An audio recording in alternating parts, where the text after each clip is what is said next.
is Bill Best with On Exhibit once again. But today, a little bit different, since the artist I'm about to introduce you to is not usually on exhibit. Sometimes, but not always. I'm talking about Steve Grimes. Steve, good to see thanks you, for Bill. having us in your studio. Yeah, it's going to be fun. Steve Grimes is Maui's preeminent luthier. And he's the only luthier I've ever known.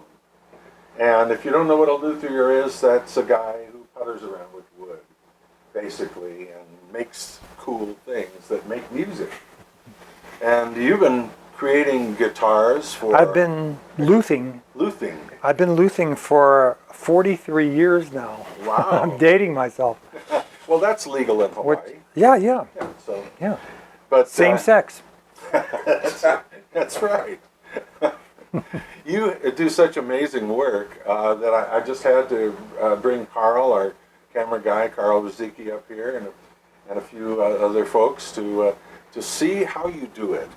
So maybe if you got the time, you could show me how to whip out one of those guitars. I'll show you the whole process in a matter of minutes. With one of your wonderful... And then, after half an hour, you'll be able to come up next week, finish these, and I can go play golf, go to the beach, because you'll know everything I know. I can sum it up in 30 minutes or less.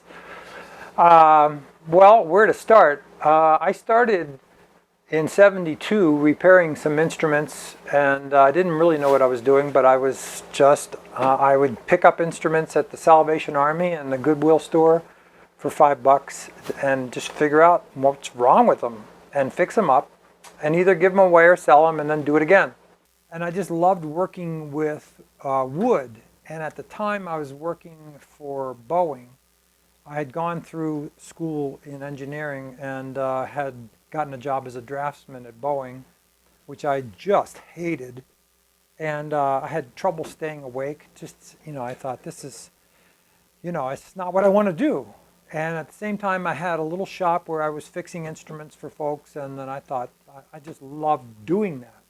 And in '72, I made a mandolin from having just taken one apart, seeing exactly how it was put together, and I thought I can do that, and I made one, tried to make one similar. It was an old Martin ukulele, mandolin. And then so I just started making these crude, they're pretty crude. And when I see them today, it's pretty horrifying. Do you have any left that you... No, I pretty much, those early instruments, I don't like to see them. Sometimes they'll come back and they do. I want to buy them from the people that own them so I can destroy them or hide them away, but that's how I started. I wasn't reading books, and then I got serious in '74 and started to read a lot, talk to a bunch of other luthiers and even violin makers, learning how to shape the tops of archtop mandolins. And it's very akin to violin construction in that the top is not a thin piece of wood like most guitars that you see today, flat top, flat back. An archtop guitar and an archtop mandolin, they're made like violins and cellos, similar, not exactly the same. There's a lot of difference. And I decided early on that I didn't want to be a violin maker. I didn't want to focus on something that was very restricted design-wise. And the ultimate science of lutherie is violin making. Didn't want to go to school. I just wanted to create my own shapes and do my own thing. So I started making archtop mandolins. And I think my first 60 instruments were archtop mandolins. A couple of flat tops in there, the first few crude ones. And then I really got it together and learned how to do it and really put my mind to studying the craft. And I'd say by '76, '77, I was making things that when I see those today, I'm very, very happy to see them. Something came up on eBay just recently. It was a 1978 carved top mandola that I made that I hardly even remembered making. And it was selling for probably 5 to 6 times today, 37 years later, that it sold for in those days. And the finish on it was in perfect shape. It just looked great, and I was very proud of it. So So I just, in the 70s, I made some ukuleles on request. They were orders. And I didn't make another ukulele. I probably made 10 ukuleles in the 70s. Fast forward to the early 2000s, and like 2002, 2003, I started getting requests for ukuleles. And I'm mostly an arch top guitar, flat top guitar maker. And I agreed to do them, and I just fell in love with the ukulele. Because they're so small.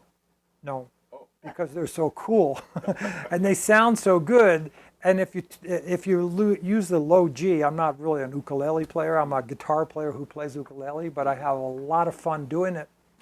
And so it's just, you can use the same shapes that you use for guitar chords, just 4 strings, but you can. It doesn't take long to learn to play especially if you've already played guitar. And it's great for kids too, because they have smaller hands. Yeah.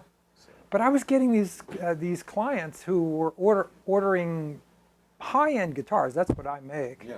Specialty guitars that have all the shapes that are custom. I have customers who say, build me a guitar, but I want the neck to be 1 and 13/16 and 0.83 thick at the first fret. They determine everything. So they'll determine the width of the nut here. They'll determine the thickness of the fingerboard and neck combined at the first fret and at the 9th fret. They'll decide what wood they want for the trim around the edge, what wood they want for the back and the sides and the top.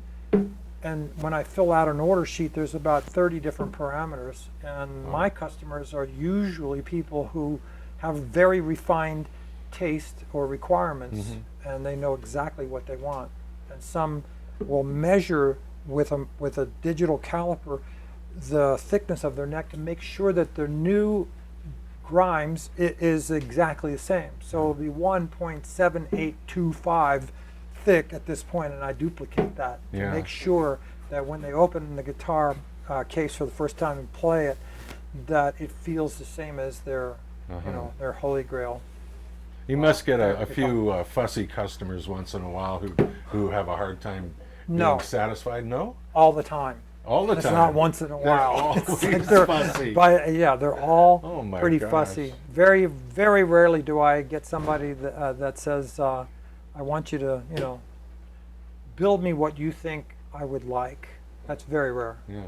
Back in the day, before about 10 years ago, I used to cut each one of my logos at the top of the peg head, where it says Grimes. Right. I don't know if that one says it. No. This one says it probably. But I used to cut them all by hand, so every one was a slightly different shape. And that gets old, especially when you're on instrument. I think I'm up to 875. You've created 875 instruments. Wow, that's amazing. And so I decided 10 years ago I'm going to have them made for me.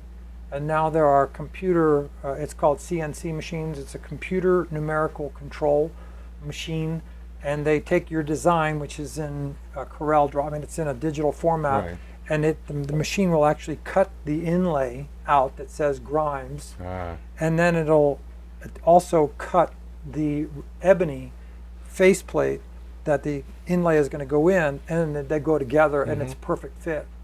Perfect fit. Better than any I ever did in my entire career. So I just buy them now, and it's inlaid. So to say that these are 100% handmade is a lie. I wouldn't say it. But all the critical 5%. Yeah, I'd say 95, 98%, and the critical parts are done by hand, like the tuning of the top. That's the most critical part. Well, the sound. I want people to see some of the work that you've done in some of these wonderful woods. Well, like what I was just mentioning, this is a double hole guitar. When I moved to Hawaii in '82, I met Keola Beamer, who's a very well-known and incredible slack key artist and songwriter. And he had an instrument that he let me look at. Actually, I fixed it for him. It was a repair. And I got to look inside and see how this double hole instrument was constructed. And I have my own ideas about strength versus flexibility ratio. That's the most critical ratio. You need the strength to resist 150 to 170 pounds of pull of the strings. Of the strings. Yeah. But if it's too heavy, it's not going to have tone. If it's too light, it'll explode or implode. Oh, really? So, Exploding guitars. well, collapsing. Yeah. That's not So, as exciting. I designed the inside of these instruments to have the maximum. So what I feel is the this is maximum your own design right here. It's very traditional. It's Oh, it is? Yeah, I mean, from here down, it's a very traditional design. What I've done is move everything about 1/8 of an inch. I don't know if you can see the center point of this intersection of the X brace. There's the center line. As you can see, it's shifted slightly to the treble side, just by 1/8 of an inch, and that has an amazing effect on the tone in that it opens up the bass side, tightens up the treble side, which is what you want to do for both of those parameters. Bass needs flexibility, and if you've ever seen a bass speaker move, it will move. It has to actually push a lot of air. Yeah. Treble, if you look at a tweeter, you can't see that vibrate because it's going too fast and the movement is so small. It's going very fast. That's what you want to try to get from that side of the soundboard. Well, we see different configurations for guitars. The Fholes, like the Country Gentleman. Of course, I think those Right. are fake. Well, Fholes. they're not. They're it's actual a hollow holes, body, but it's not meant to really have much of an acoustic sound. yeah. The ES335, the Country Gentleman, all of those are hollow body electrics, Right. and they have massive bars going straight down the middle to accentuate sustain, but you're not actually going for a real acoustic tone like a full-bodied acoustic archtop guitar. Do you think you get a better sound from an instrument like this with the double? You know, it's like, is an apple better than an orange? You know, they're totally different. Yeah. They're just different. And people ask me, why is the double hole better than the single hole, traditional? Right. And I say it's not.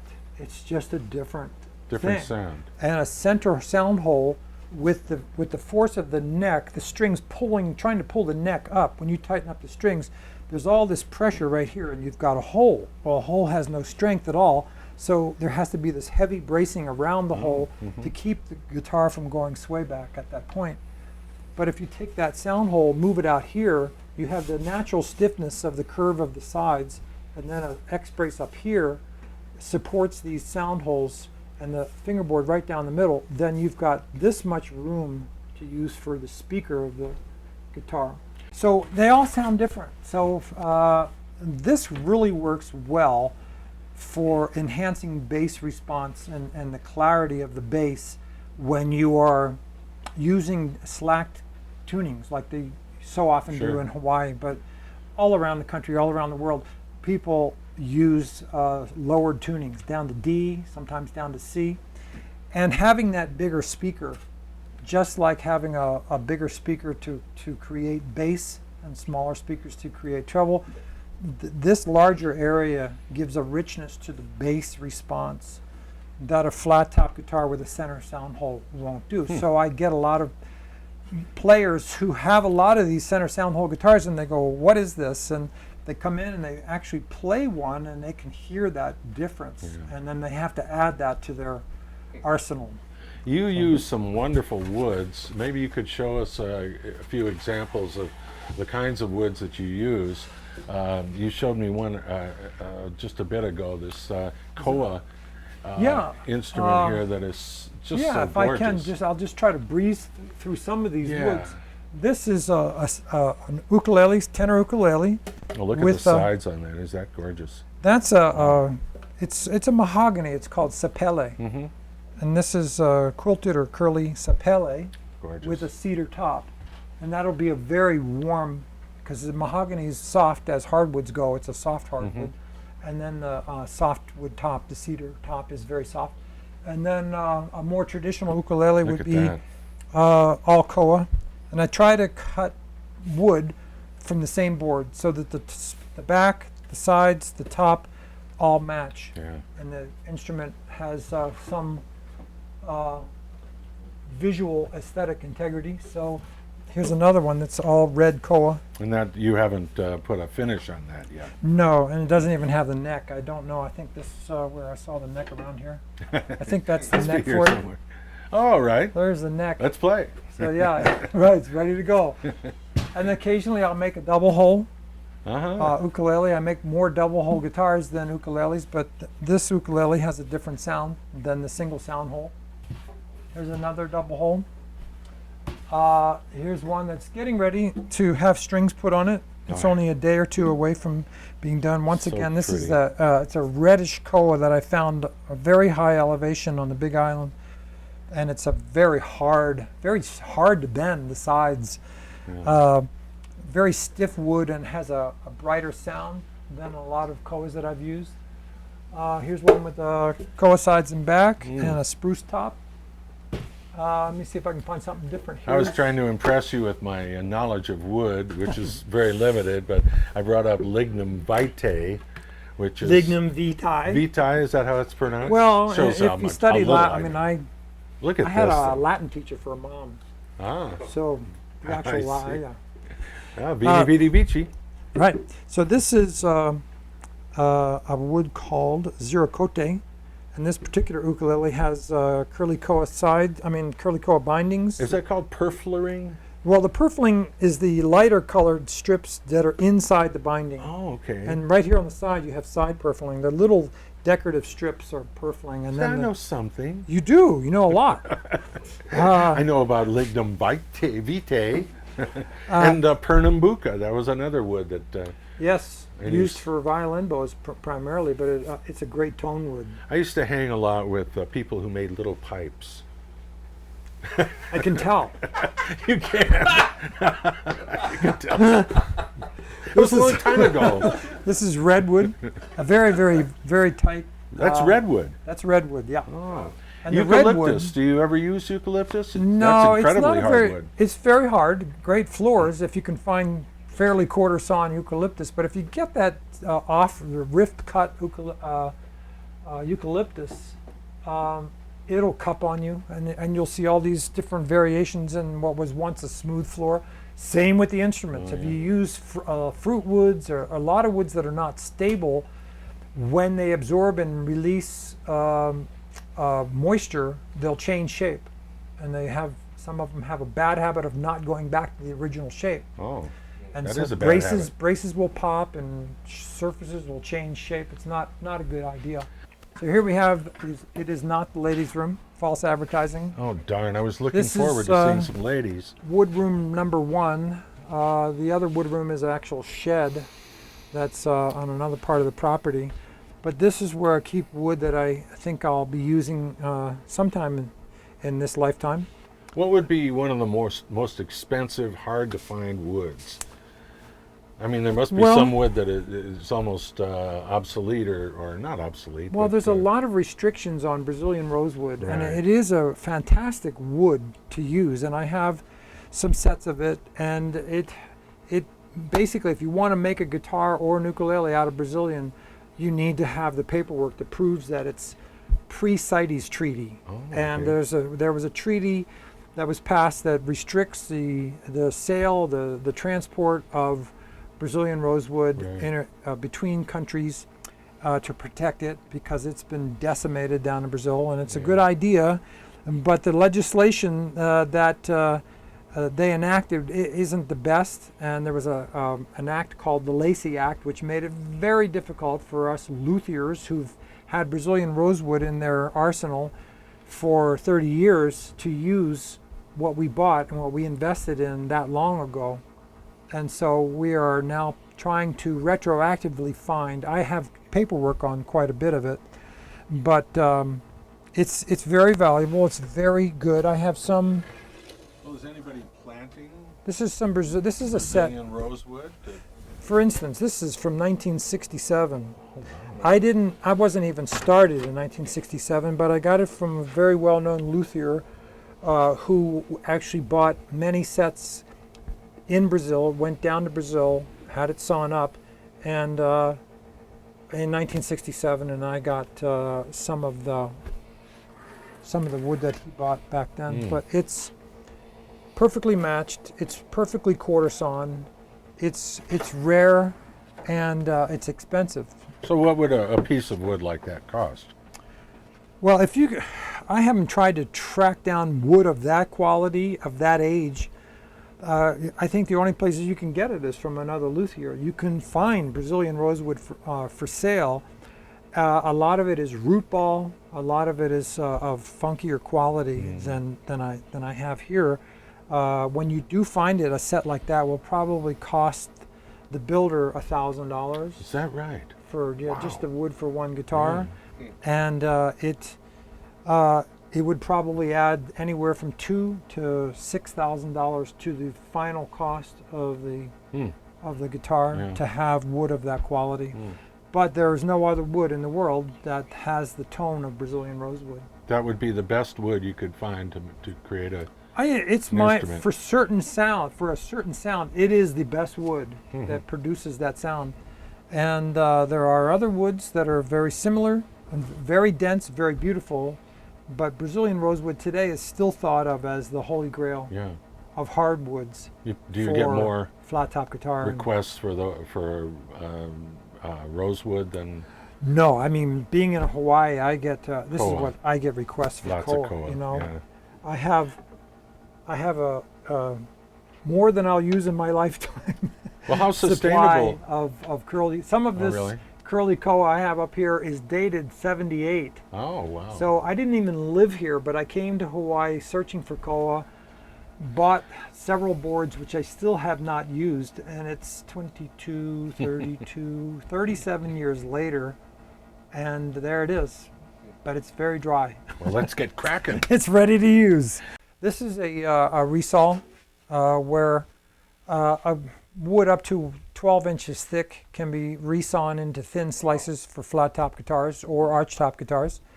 And then that's a thickness sander over there that will thickness plane down to about a 1/16 of an inch. You just slide it through You don't have to slide it, it's all mechanized. You just turn it on and it's an automatic feed.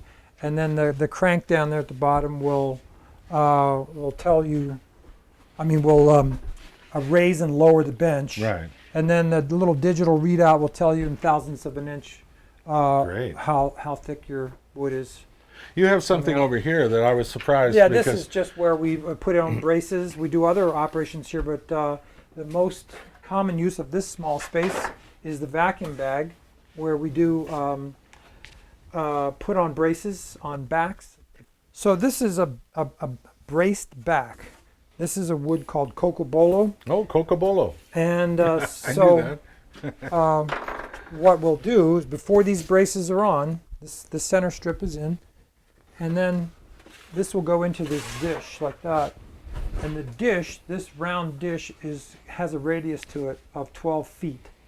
It's part of a globe, of a 12-foot diameter globe, but it has a curve. And then when this gets rolled up and sealed and the vacuum gets turned on, it sucks this down and the vacuum pressure glues all four braces at the same time. Oh, fantastic. So it's very even pressure. It only has to stay in there about 7 minutes. You Well- take it out, you clean up the glue, you put it back in for another 5 minutes, and then you're good to go.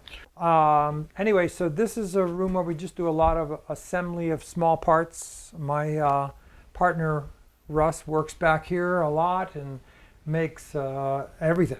Almost every part of the guitar Russ will make back here, and then he'll assemble certain things. My job is things that he's not as good at, or whatever. He hasn't evolved to that point yet. The tuning of the tops and actually setting the neck angle, getting the action right, all those things I still do, mainly because we just work well in that critical path of he does this, pass it off to me, it goes back to him, and it works out great.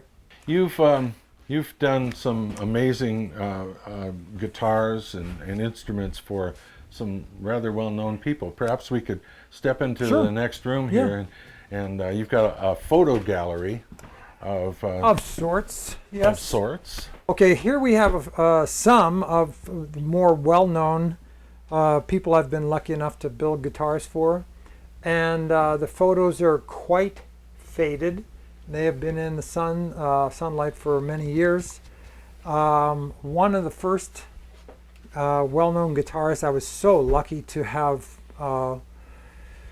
met George Benson back in '83 when he had his studio in Lahaina. And I had a guitar that was for sale with me at that time, and he bought it on the spot.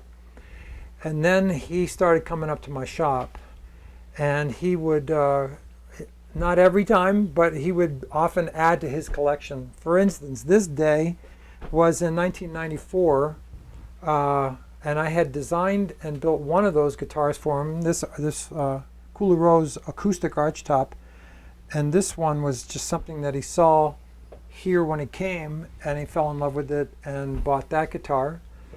And he did a lot for my career, and I have him to thank.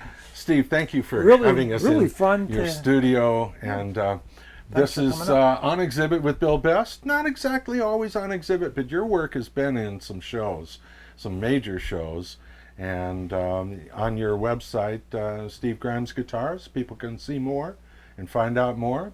And on exhibit, you can catch on exhibit on the internet, on exhibit with Bill Best. And also we run that, I think, 9 o'clock on Akaku every Sunday evening. So join me again for On Exhibit, and thanks for tuning in.